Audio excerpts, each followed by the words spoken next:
Confrontée à la défiance populaire, la justice aurait pu transformer l'affaire Zubaan Dama en une opportunité. Accusée d'être inféodée au pouvoir politique, elle aurait pu en profiter pour apporter la preuve du contraire.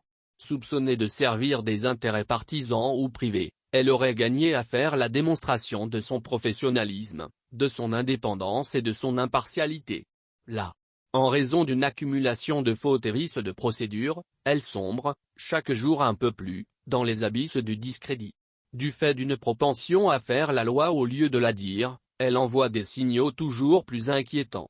Deux juridictions ne pouvant se saisir de la même affaire au même moment, pas grand monde ne comprend le traitement réservé au président du parti Les Démocrates, tantôt accusé de contrebande de marchandises, tantôt de blanchiment de capitaux, tantôt de collusion avec une puissance étrangère.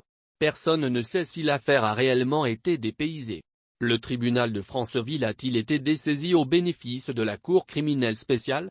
Nul ne peut trancher. Dans un contexte où l'exécutif a la haute main sur tout, ces questions font sens. Dans un environnement où la politique se confond avec la politique aérienne, elles revêtent un intérêt particulier. En tout cas, elles traduisent des inquiétudes pour l'état de droit et le vivre ensemble. Si Guyane Zubaan Dama doit répondre de ses actes, rien n'exonère la justice du respect de ses droits. Rien ne l'oblige à démultiplier les procédures, à valider ou couvrir les fautes des officiers de police judiciaire. Rien ne la contraint non plus à faire dans le zèle, quitte à donner l'impression de chercher à ruiner une carrière politique. Une peine d'emprisonnement avec sursis? Dans tous les cas, elle serait inscrite au casier judiciaire, mettant fin à toute velléité de candidature à la présidentielle. De même, une amende de 2,3 milliards de nos francs le rendrait insolvable, réduisant ainsi sa capacité à financer une campagne électorale. Est-ce le but poursuivi? Avec force et conviction, certains l'affirment.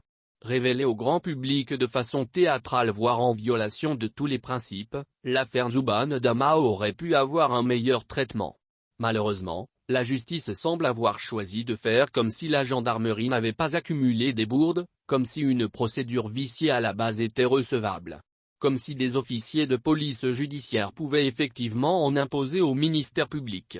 L'audience de mardi 17 octobre dernier ne doit pas faire oublier le spectacle servi par des gendarmes quelques semaines auparavant. Elle ne doit pas non plus occulter le débat sur le dépaysement de cette affaire. Pourtant, la procédure initiée le 17 septembre dernier suit son cours.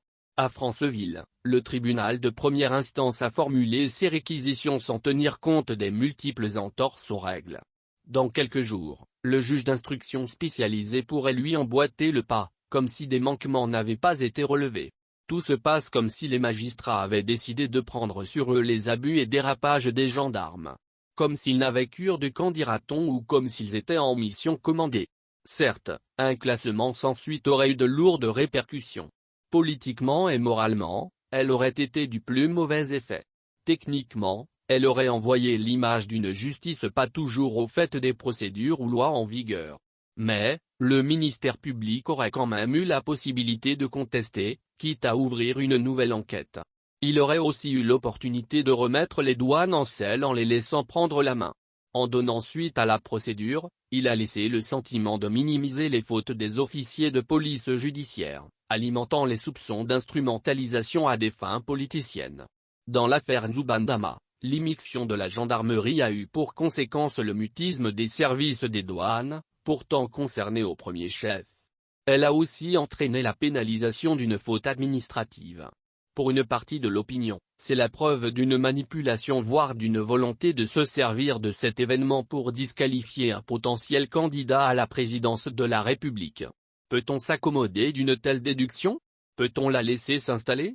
Peut-on ne pas en tenir compte? Pour les magistrats, il est encore temps de se poser certaines questions. Rendez-vous dans quelques semaines, au moment de l'énoncé du verdict final.